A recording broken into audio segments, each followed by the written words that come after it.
peço a você que, por gentileza, abra comigo a sua Bíblia no Evangelho de João, no capítulo 17, versículo 6 e depois versículo 9. Nós vamos ficar apenas com a primeira parte do versículo 6, depois nós daremos um salto para o versículo 9 e assim estaremos dando prosseguimento a esta série do Evangelho de João. Eu quero com vocês olhar para esse texto, vamos extrair o tema A Nossa Identidade em Cristo ou A Sua Identidade em Cristo. Com a palavra de Deus aberta, vamos à leitura. Eu revelei teu nome àqueles que do mundo me deste. Eles eram teus, tu os deste a mim. Versículo 9. Eu rogo por eles, não estou rogando pelo mundo, mas por aqueles que me deste, pois são teus. Pode tomar seu assento. Meus irmãos, em meados do segundo século, quando o cristianismo ainda era ilegal e perseguido, encontrava-se diante do terrível imperador Marco Aurélio um jovem diácono, homem chamado Sanctus, procedente de Viana. Ele estava ali diante desse imperador por causa da sua fé, por conta de quem ele era em Cristo Jesus. E o imperador estava nesse exato momento o questionando, fazendo perguntas, o inquirindo. Basicamente, o imperador queria saber qual era a identidade desse jovem. E a pergunta era: jovem, qual é o seu nome e de onde você é? Basicamente, o imperador estava pedindo para que ele mostrasse a ele as suas credenciais ou a sua identidade. Queria saber de onde ele era procedente e qual era o seu nome. Esse jovem diácono, diante do imperador cruel, que matava, que perseguia cristãos, ele respondeu: sou um cristão. E assim, a sua única resposta diante do imperador era: sou um cristão, porque ele entendia que essa era a sua identidade. Diferentemente de hoje, o termo cristão naqueles dias descrevia perfeitamente qual era a identidade de alguém. A identidade dos santos era que ele era um cristão. Cristão era o seu nome. Quando você nasceu, você recebeu uma identidade básica. Seu pai e sua mãe lhe deram um nome. Você passou a pertencer a uma família. E você foi designado como cidadão de uma cidade, que seria, no caso, a sua cidade natal. À medida que você foi crescendo, a sua identidade foi sendo forjada por influências dos seus pais, dos seus amigos, do ambiente onde você viveu, de forma que hoje você é a soma de todas essas influências, com algumas percepções e revisões que você teve com o passar dos anos, coisas que você aprendeu do seu pai, que hoje você rejeita, coisas que você aprendeu dos seus amigos, que hoje você vê que é errado, e assim você foi formando a sua identidade, quem você é hoje. Nós cristãos, nós fomos salvos por Cristo Jesus, e quando aconteceu a nossa conversão, nós recebemos uma nova identidade, nós passamos a ser filhos de Deus, nós recebemos o DNA divino. Nós passamos a nos denominar cristãos. O que é um cristão? Basicamente, o cristão é um discípulo. Por quê? Porque um discípulo é um aprendiz, é aquele que aprende com o seu mestre e imita o seu mestre. Inclusive, o termo cristão, quando foi cunhado, ele foi cunhado de maneira pejorativa lá em Antioquia. Era uma maneira de ofender os discípulos de Jesus, dizendo: vocês se parecem com aquele que morreu na cruz de forma vergonhosa. De forma que aquilo que era para ser uma ofensa, passou a ser um elogio. Vocês se parecem com Cristo.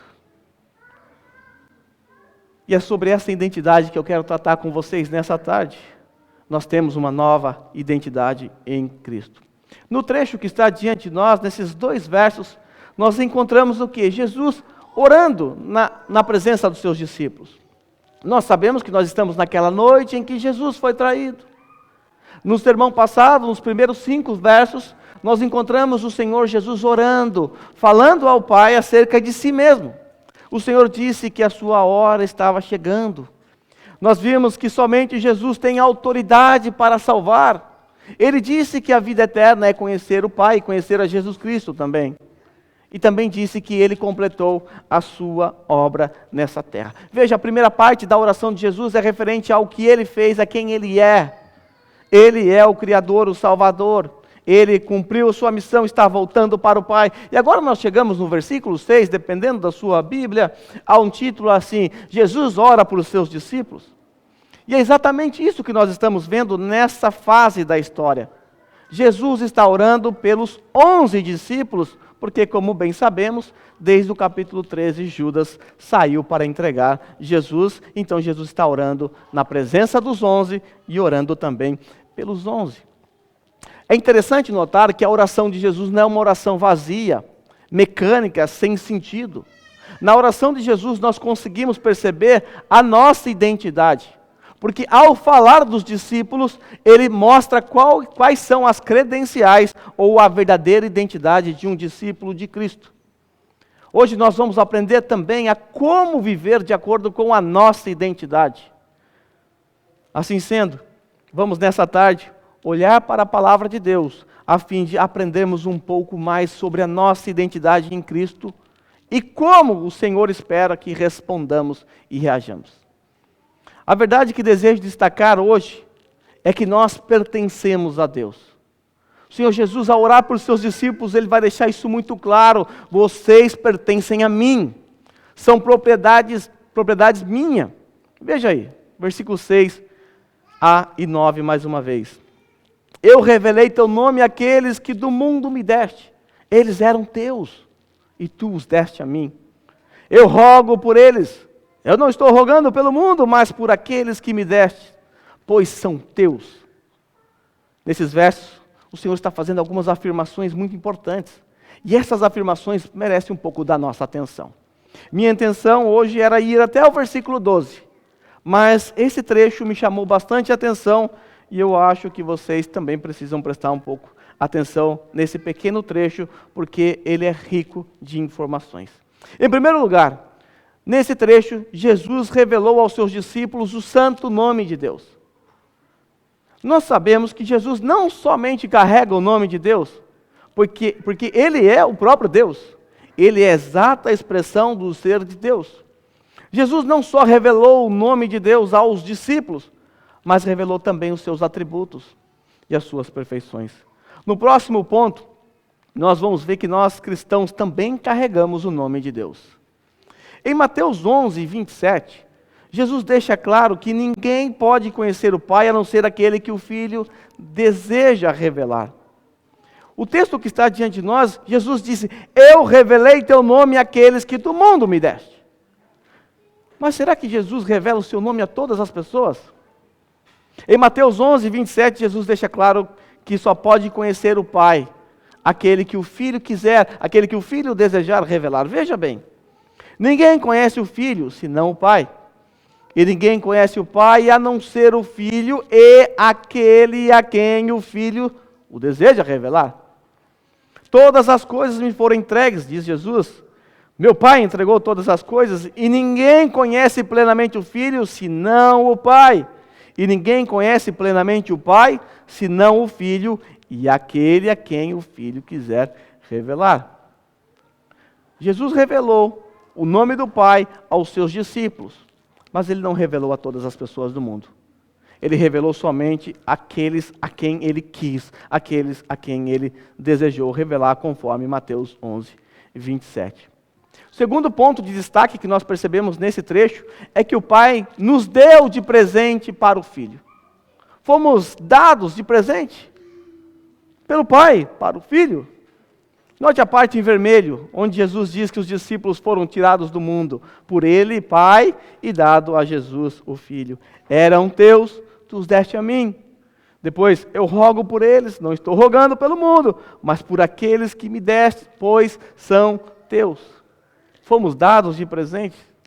Nós já tratamos disso em sermões passados, e eu não vou me prender aqui. Mas é um grande privilégio para nós, nessa tarde, descobrirmos que fomos dados de presente para o Filho. Fica claro, então, nesse e em outros textos, que eu e você pertencemos a Deus. Se nós pertencemos a Deus, eu quero então, com base nisso, destacar duas grandes verdades. Duas verdades importantes acerca ou dos benefícios de pertencer a Deus. Vejamos. Primeiro, segurança eterna. Nós cantamos uma música que fala dessa segurança eterna. Nós somos de Jesus. Não é isso que nós cantamos? Nós pertencemos a Deus. E por isso nós temos segurança eterna. Meus irmãos, o fato de Deus Pai, o fato de que o Deus Pai nos entregou para o Filho, isso é uma segurança. A princípio, nós precisamos lembrar que a palavra de Deus deixa claro que o homem natural, a ele é impossível ir até Deus. O homem natural, segundo o apóstolo Paulo, em Romanos capítulo 3, não pode buscar a Deus, não pode entender a Deus, a não ser que Deus venha ao seu encontro. E foi exatamente isso que aconteceu comigo e com você. Quando vivíamos mortos em nossos delitos e pecados, um dia fomos vivificados e fomos até Jesus, fomos ao encontro dele. Nós já aprendemos essa verdade. Lá no capítulo 6, versículo 44, Jesus disse assim: ninguém, observe, ninguém pode vir a mim, a não ser aquele que o Pai enviar. Se eu não o atrair, ninguém poderá vir a mim. E se ele vier a mim, eu o ressuscitarei no último dia. Agora vou com as palavras do texto. Ninguém pode vir a mim se o Pai que me enviou não o atrair. E se eu o atrair, eu o ressuscitarei no último dia. E agora você soma essa informação com o versículo 65, do mesmo capítulo 6. E por isso que eu lhes disse, que ninguém pode vir a mim, a não ser que isso lhe seja dado pelo Pai. Observe, meus irmãos, nesse texto, Jesus claramente está afirmando que os discípulos eram aqueles que foram dados por ele, pelo Pai ao Filho. Também é nos dito no versículo 9, que Jesus ele não ora por todas as pessoas do mundo, note bem. Jesus ora por aqueles que foram dados a ele pelo Pai. Você percebe que todo o processo de salvação vem de cima para baixo e não o contrário? É Deus que veio ao nosso encontro. Foi Deus que, apesar da nossa depravação total, nos elegeu incondicionalmente. Foi o Filho que morreu naquela cruz pelos seus. Foi Deus que nos atraiu com sua graça irresistível. E por fim, é Deus que nos levará a perseverar até o fim. Percebe a segurança? Percebe como essa cadeia desemboca em segurança, em perseverança até o fim? Essas verdades apontam para a nossa segurança eterna. Lembra do que Jesus disse lá no capítulo 10, versículo 25 até o 29? Note como os eleitos de Deus estão seguros. Jesus respondeu: eu já lhes disse, mas vocês não creem. As obras que eu realizo em nome do meu Pai falam por mim, mas vocês não creem. Quem são esses que não creem? Os religiosos, a elite religiosa que estava tentando pegar Jesus, enredá-lo em armadilhas. Mas porque eles não creram em Jesus, mesmo apesar de terem visto todos os sinais miraculosos. Jesus responde: vocês não creem porque não são minhas ovelhas. Vocês não são minhas ovelhas, porque as minhas ovelhas creem. Aí Jesus responde: as minhas ovelhas ouvem a minha voz, eu as conheço e elas me seguem. Essa é uma característica de um discípulo: ouvir, seguir, obedecer. E aí Jesus prossegue: eu lhes dou vida eterna. Grife essa parte do seu texto aí. Elas jamais perecerão. Segurança. Ninguém as poderá arrancar da minha mão, disse Jesus. Segurança. Quem ousará tirar alguém das mãos de Jesus? Mas o texto continua: meu Pai que as deu para mim. Veja aí o Pai dando para o Filho. O Pai que as deu para mim é maior do que todos. Ninguém as pode arrancar da mão de meu Pai. Ninguém, nem nada nesse mundo pode tocar no Filho de Deus. Estamos seguros porque pertencemos a Jesus. Que segurança! Sou de Jesus, foi o que você cantou. Quanta segurança nós temos ao saber que pertencemos ao Senhor. Que somos geração eleita. Que somos sacerdócio real, nação santa, povo exclusivo de Deus. E que estamos nas mãos do próprio Deus. Nós só temos segurança porque pertencemos a Ele. E nós só pertencemos a Ele, porque foi Ele quem nos elegeu antes da fundação do mundo. Foi Deus Pai que enviou o seu único Filho amado a este mundo caído. Foi o Filho amado que executou a obra da redenção, vindo a morrer neste mundo caído, sendo pendurado numa cruz. E foi o Espírito Santo que aplicou a obra da redenção em nós. Agora percebe que na obra da redenção não tem participação humana nenhuma. É obra exclusiva do Pai.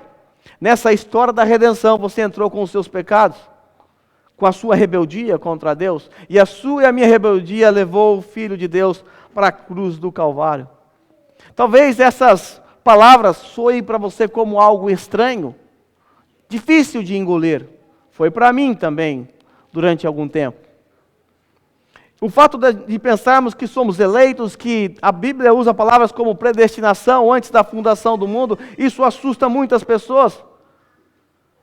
Eu confesso a vocês que na época do seminário eu nutria um ódio horrível, horripilante contra essa doutrina.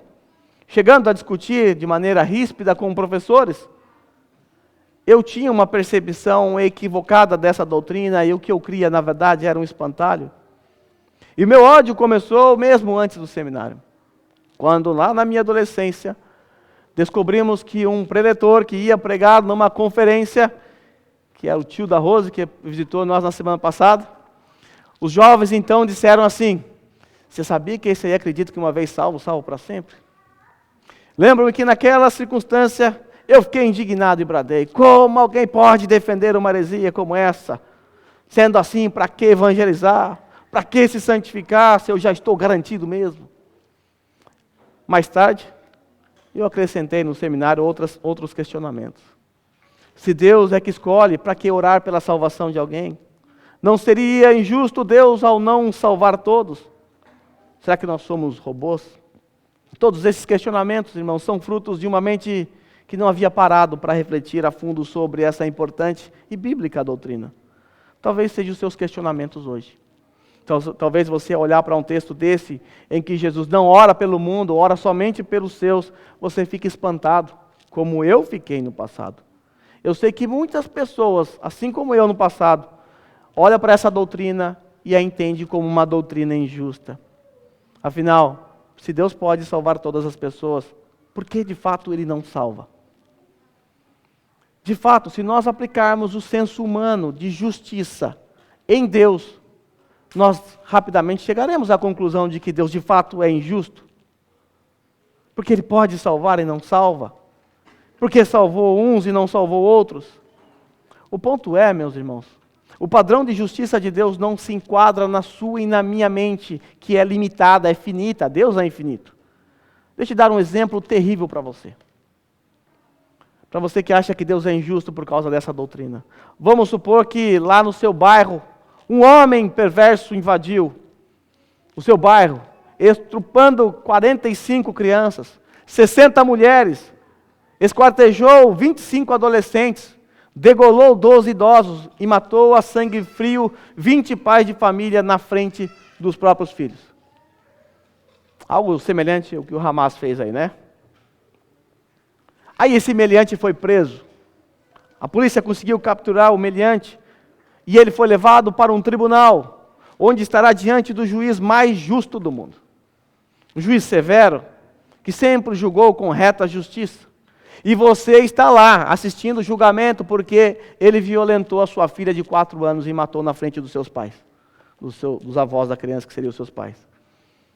E você está lá, observando o julgamento. Eu te faço uma pergunta. O que você espera que esse juiz faça com esse homem perverso? Tenho certeza absoluta que a sua resposta será que ele faça justiça.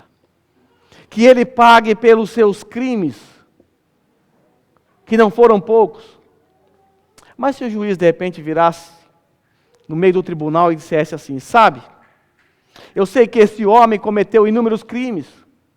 Eu sei que ele merece a pena capital, a cadeira elétrica. E eu sou um juiz justo. Mas também, eu sou um juiz amoroso. E hoje, com base no meu amor, eu declaro esse homem inocente. O que você diria? O que você faria nesse momento? Certamente você gritaria do plenário dizendo que esse juiz está sendo injusto, porque ele não pode perdoar um criminoso desse. Ele tem que sentenciá-lo à morte, ele não pode deixar um crime desse impune. Nenhum bom juiz faria isso. Então, aos seus gritos, o juiz bate o martelo e pede silêncio no tribunal. E ele responde a você assim: querida mãe, eu sei da dor que você está sentindo. E o seu argumento é válido, de fato um juiz justo não pode deixar um crime impune. Mas fique tranquilo, querida mãe, eu já resolvi tudo. Fique tranquila, esse crime não ficará impune. Fique tranquila. Mas não será esse homem que pagará por esse crime. Será meu único filho, que eu amo tanto. Agora eu te pergunto, o que você diria desse juiz? Esse é um juiz justo para você? Que mata o seu próprio filho inocente? Que troca de lugar o seu filho inocente com um criminoso dessa estirpe? Isso soa como justiça para você? É claro que não. Um juiz assim não seria um juiz justo para nós. Mas foi exatamente isso que Deus fez em Jesus. Nessa história, Deus é o justo juiz. Jesus é o filho que morreu. E o criminoso aqui somos nós. A Bíblia descreve nós de maneiras horríveis. Talvez você está dizendo, eu não cometi todos esses crimes. Mas pouco importa. A Bíblia diz que se você tropeçou em um item da lei, você é responsável por violar toda a lei. Então isso significa que você não fez somente isso, você fez coisa pior do que isso, diante de Deus. Seu quadro diante de Deus é horrível. Mas mesmo assim, o Pai enviou o Filho a esse mundo para morrer no nosso lugar. E aquilo que nós, com a mente racional humana, chamamos de injustiça, Deus vai chamar de justiça. Veja o que está escrito em 2 Coríntios 5, 21. Nós vamos cantar uma música depois que vai falar desse trecho da música aqui. Deus tornou pecado por nós, aquele que não tinha pecado. Note o que está sendo dito aqui. Deus tornou pecado significa que Deus tratou como se tivesse cometido pecado, mesmo não tendo cometido pecado. Aquele que não tinha pecado, aquele que é inocente, está falando de Jesus Cristo. Agora note o complemento do texto, para que nele nos tornássemos justiça de Deus. O que eu e você chamaríamos de injustiça, a Bíblia chama de justiça de Deus. A morte de um inocente no lugar de um criminoso. Muitos pensam que nessa doutrina Deus deixa de fora pessoas santas, perfeitas, pessoas justas, pessoas que queriam buscar a Deus, pessoas que amaram a Deus, que creram em Deus, mas Deus falou assim, eu não quero saber de vocês não. Isso não é verdade. Isso está longe de ser a verdade. A verdade é que todos nós nascemos mortos em nossos delitos e pecados. E de acordo com Efésios 2, 3, nós nascemos já merecedores da ira de Deus. O que Deus faz é nos livrar dessa ira. Um dos outros espantalhos levantado contra essa doutrina é que alguns acreditam que, por conta dessa crença, nós podemos viver no mundo de maneira mundana e sem piedade. Afinal, estou salvo, estou em segurança, estou garantido. Isso é outro espantalho. Veja o que Paulo disse em Efésios capítulo 1, 4 a 6. Porque Deus nos escolheu nele antes da fundação do mundo. Quando? Antes da fundação do mundo.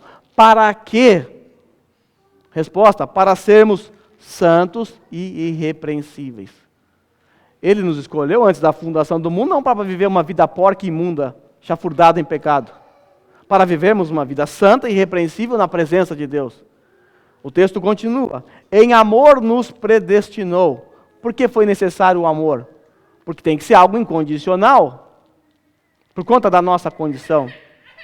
Ele nos predestinou para quê? Para sermos adotados como filho, por meio de Jesus Cristo, conforme o bom propósito da sua vontade. Para quê? Para o louvor da sua gloriosa graça. O Senhor nos salvou, para vivermos de maneira santa e irrepreensível em sua presença. Para vivermos nesse mundo, dando louvor à sua gloriosa graça. A nossa vida piedosa ela é apenas uma resposta a tudo aquilo que Jesus Cristo fez por nós. Nós não vivemos uma vida piedosa para sermos salvos. Nós não vivemos uma vida de santidade ou de santificação para sermos salvos. Antes, porque nós fomos salvos, nós vivemos uma vida piedosa, vivemos em santidade. Nossa vida, então, assim como tudo que nós fazemos como cristãos, é uma resposta àquilo que Ele fez. Por isso, você, ao obedecer a palavra de Deus, você faz isso com prazer. Nós estamos estudando o Salmo 119 já há algum tempo. E é algo constante no Salmo 119, o salmista dizer, como eu amo a tua lei, como eu tenho prazer nos teus estatutos, inclusive falou hoje também. É prazer, obediência é prazer, porque é uma resposta àquilo que Deus fez. Nós não obedecemos com peso, não é uma bola ou uma caixa pesada que é colocado sobre nossas costas, que nós temos que carregar. A obediência é uma demonstração do nosso amor a Deus. Afinal, aquele que tem os meus mandamentos e os guarda, esse é o que me ama.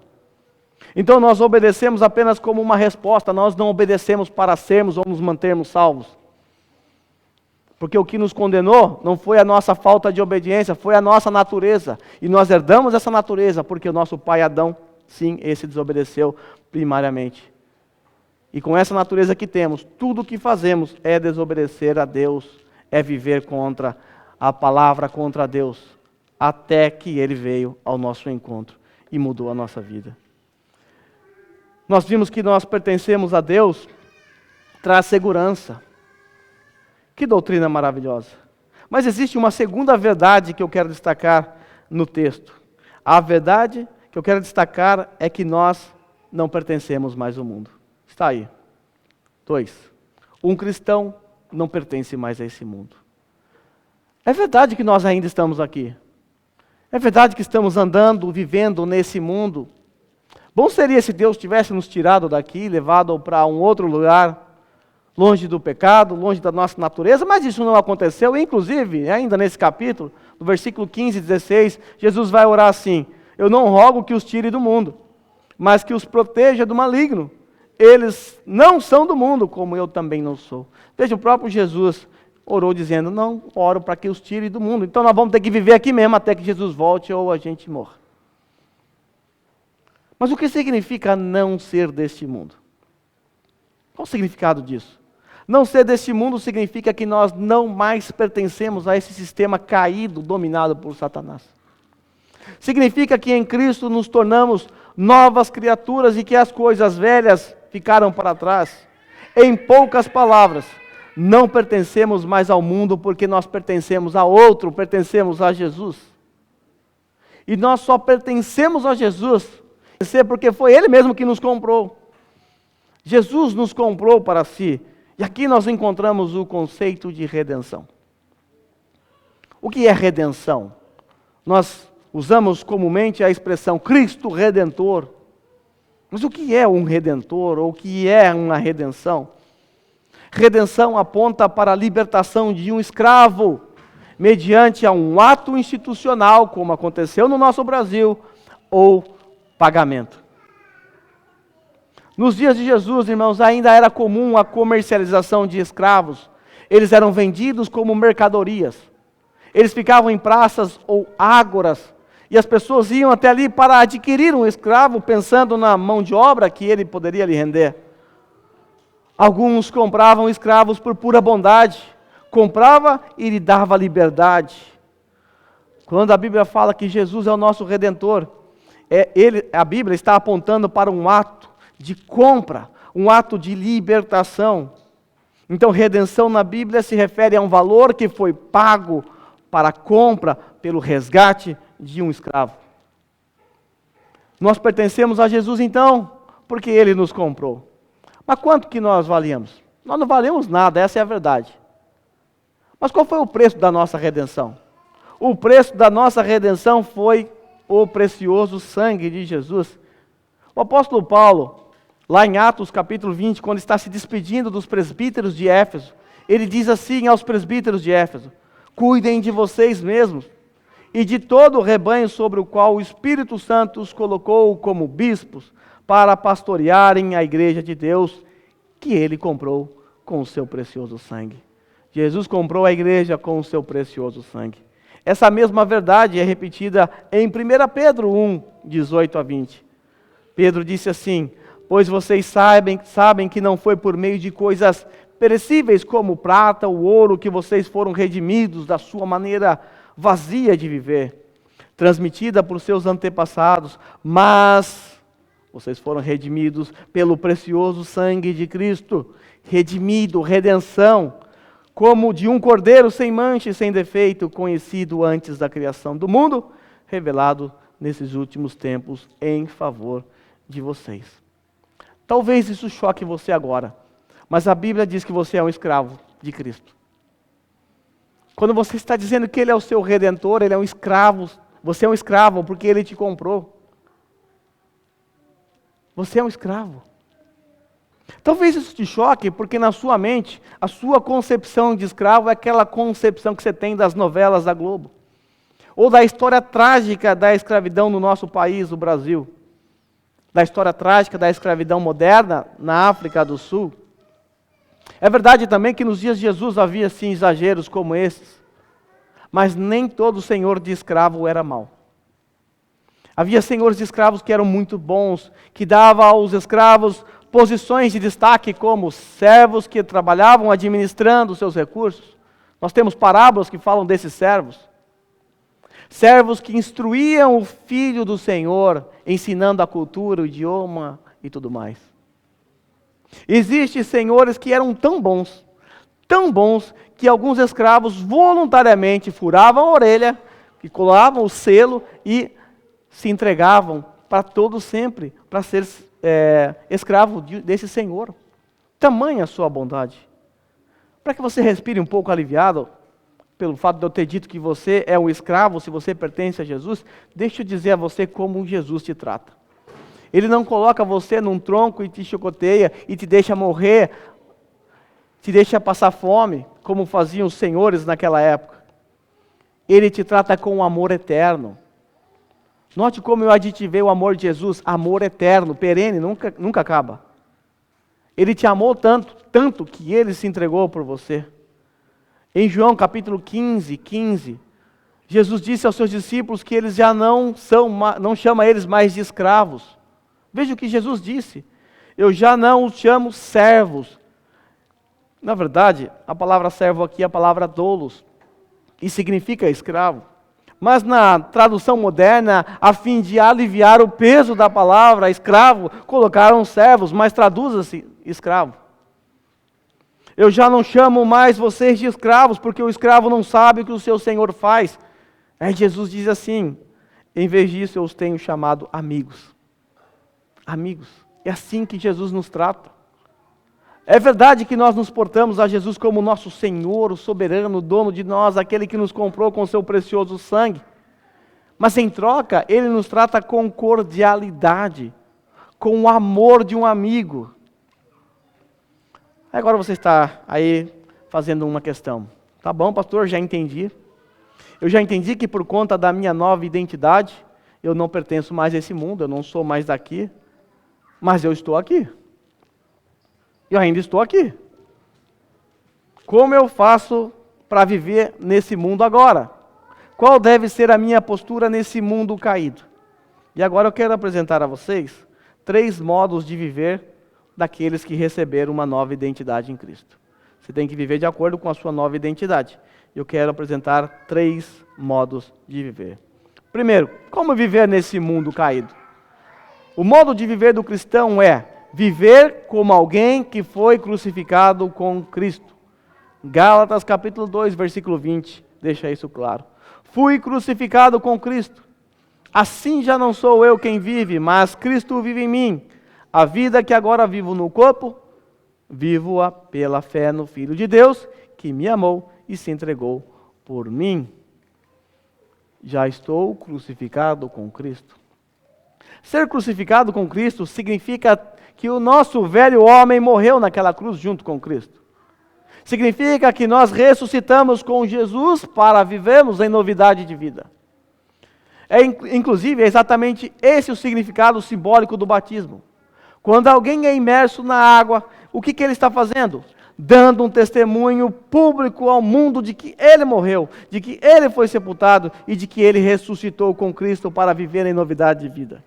Note as palavras de Paulo em Romanos 6, 3 e 4.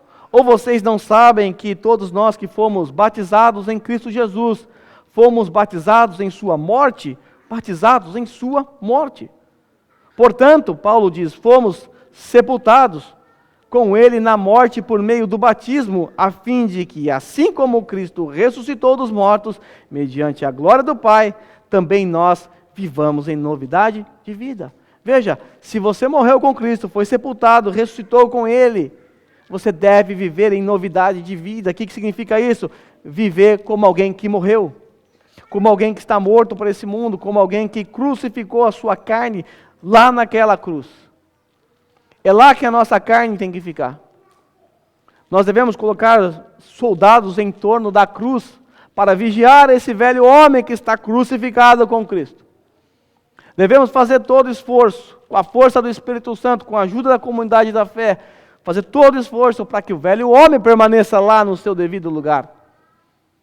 Mas o problema é que por vezes, nós ao rodearmos a cruz, ao contemplarmos o nosso velho homem, nós arrancamos um prego, depois arrancamos o outro, daqui a pouco estamos andando de mãos dadas com o velho homem novamente. E aí nós precisamos nos lembrar, ei, seu lugar não é aqui, vá para a cruz, porque já estamos crucificados com Cristo. Assim já não vive mais eu, mas Cristo vive em mim.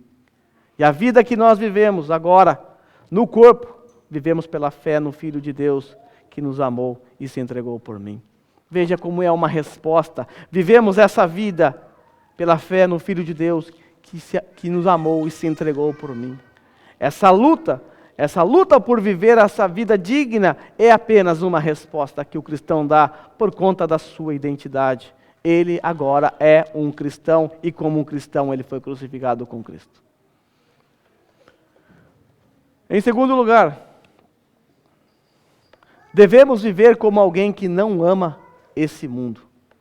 Em 1 João, capítulo 2, versículo 15 a 17, nós lemos assim: não amem o mundo, nem o que nele há. Se alguém ama o mundo, o amor do Pai não está nele. Preste atenção nessas palavras. Se alguém ama o mundo, o amor do Pai não está nele, pois tudo o que há no mundo, a cobiça da carne, a cobiça dos olhos, a ostentação dos bens, não provém do Pai, mas do mundo. O mundo e a sua cobiça passam, mas aquele que faz a vontade de Deus permanece para sempre. Meus irmãos, nós como cristãos devemos entender que nós não devemos ser amigos do mundo. Eu sei que muitas vezes, por conta do mundo ter entrado dentro da igreja, muitos cristãos vivem com o pé mais no mundo do que na própria igreja. Passamos a desejar coisas que o mundo deseja, a cobiçar coisas que o mundo nos oferece. E passamos a nos deleitar nessas coisas e nos esquecemos da nossa identidade. Eu não sou mais do mundo. A minha nova identidade é eu sou um cristão. Portanto, devo viver como alguém que não ama o mundo. Porque se eu amo o mundo, o amor do Pai não pode estar em mim. Porque tudo que há no mundo não presta. O mundo jaz no maligno, o mundo está corrompido. E eu, com essa nova identidade que eu tenho, jamais poderei amar esse mundo. Em terceiro lugar, como cristãos devemos viver de forma digna da nossa nova identidade. Quando eu e você fomos comprados por Jesus, nós recebemos um novo nome. Se você já leu o livro chamado O Peregrino, tudo bem, parabéns para você. Se você não leu, Deus te perdoe, vá ler. Você deve se lembrar, se você leu, que o nome do peregrino é cristão. É uma sacada genial do autor. Porque é isso que nós somos, é isso que nos define. Essa é a nossa identidade, nós somos cristãos. Foi assim que os nossos antepassados gostavam de serem chamados, apesar da perseguição. Sei que hoje ser cristão está na moda. A maioria dos cristãos hoje nem sequer são de fato cristãos. O mundo entrou com todos os 4 pés dentro das igrejas. E hoje o que nós encontramos, na verdade, é mundanismo com roupagem cristã. O mundo entrou para dentro da igreja com tanta força que a gente nem sabe mais o que quer ser do mundo, o que quer ser da igreja, porque essas coisas se confundem. Mas no passado, afirmar ser cristão era colocar o seu pescoço numa forca para ser degolado. Assumir diante de um imperador que você é um cristão era o mesmo que assinar a sua sentença de morte. E muitos homens fizeram isso sem temer, porque não podiam jamais negar a sua identidade em Cristo. É isso que eu sou um cristão. Lembra do diácono Sanctus, lá da introdução, que estava diante do imperador? Naquele dia fizeram de tudo para que o Sanctus renunciasse à sua fé. Fizeram de tudo, mas ele por nenhum momento se deixou persuadir e sempre respondia a mesma coisa: eu sou cristão. Não importava a pergunta, a sua resposta sempre seria a mesma: eu sou um cristão. Um historiador chamado Eusébio disse o seguinte sobre esse homem Sanctus. Ele disse assim: Sanctus se cingiu contra seus acusadores com tal firmeza, de forma que nem mesmo ousou dizer o seu nome, a sua nação ou a cidade que pertencia, não ousou dizer se era escravo ou livre, mas dava sempre a mesma resposta em todas as questões. Isso na língua romana: eu sou cristão. Quando o imperador percebeu que não dava para convencer os Sanctus a dizer o seu nome, a cidade de onde ele vinha, porque a intenção do imperador era fazer inúmeras perguntas para depois no final questionar a sua fé e mandá-lo para a morte. Sanctus já sabia disso, então ele já dizia logo de cara: eu sou um cristão. Ele sabia que ia custar a sua vida, mas quando ficou óbvio que ele não ia se render, ele então foi condenado à morte. Foi condenado à morte por responder que era um cristão. E ele foi, de forma horrenda e pública, torturado de forma severa. No dia da execução, ele foi forçado a passar por 2 fileiras de homens munidos de açoites. Meus irmãos, 2 homens açoitando uma pessoa causavam um estrago. Ele passou por 2 fileiras de homens munidos de açoites. Quando estava quase morrendo por causa dos açoites, o lançaram às feras selvagens. As feras selvagens o atacou. Quando ele estava quase morrendo, tiraram ele do meio das feras selvagens e o colocaram sentado numa cadeira de ferro em brasas. Sentia-se o cheiro da sua carne queimando. Com estas coisas, os seus algozes pensavam que conseguiriam fazê-lo desistir, que ele não suportaria a dor e se entregaria ante ao sofrimento. Eusébio, o historiador, relata: mesmo assim, eles não ouviram uma só palavra de Sanctus, exceto a confissão que ele, com muita dor, balbuciara desde o começo: meu nome é cristão. As suas palavras na hora da morte manifestavam o quê? Manifestavam um compromisso imortal e eterno. Sua contínua expressão se repetiu durante a sua execução. Ele foi até a morte dizendo: eu sou cristão. Meus irmãos, para Sanctus, toda a sua identidade, incluindo seu nome, cidadania, status social, estava em Jesus Cristo. Assim sendo, melhor resposta não poderia ser dada às questões que eles faziam. Ele era um cristão. E esta designação definia tudo a seu respeito. Será que essa designação define tudo a nosso respeito? A história da igreja, meus irmãos, ela é repleta de histórias semelhantes. Essa semana eu estudei várias histórias de homens que foram até o fim, entregando a sua vida porque eram cristãos. Há muitos homens como o diácono Sanctus. Muitos morreram porque eram cristãos. Para esses homens fiéis que morreram, o nome cristão significava muito mais do que apenas uma designação religiosa. Esse termo definia tudo a respeito deles inclusive como eles viam a si mesmos e viam o mundo ao seu redor. A coragem e ousadia de santos serve como exemplo de alguém que de fato entendeu a sua verdadeira identidade em Cristo. Seu nome era cristão. O nome cristão ressaltava o seu amor pelo Messias crucificado. O nome cristão, juntamente com o amor pelo Messias crucificado, apontava para a sua prontidão em servi-lo, não importando os custos disso. E para ele custou a sua própria vida. Meus irmãos, nessa tarde, já à noite, nós somos exortados a pensar se temos vivido de acordo com a nossa identidade. Será que temos vivido de fato como um cristão? Então eu ouso lhe perguntar, qual é a sua identidade? Qual é a sua identidade? Quando nós afirmamos que somos cristãos, o que nós estamos dizendo com isso, se você ficou titubeando em responder isso? Nós estamos dizendo que houve de fato uma transformação integral em nossas vidas. Quando afirmamos que somos cristãos, estamos dizendo que nós fomos regenerados pelo poder do Espírito Santo.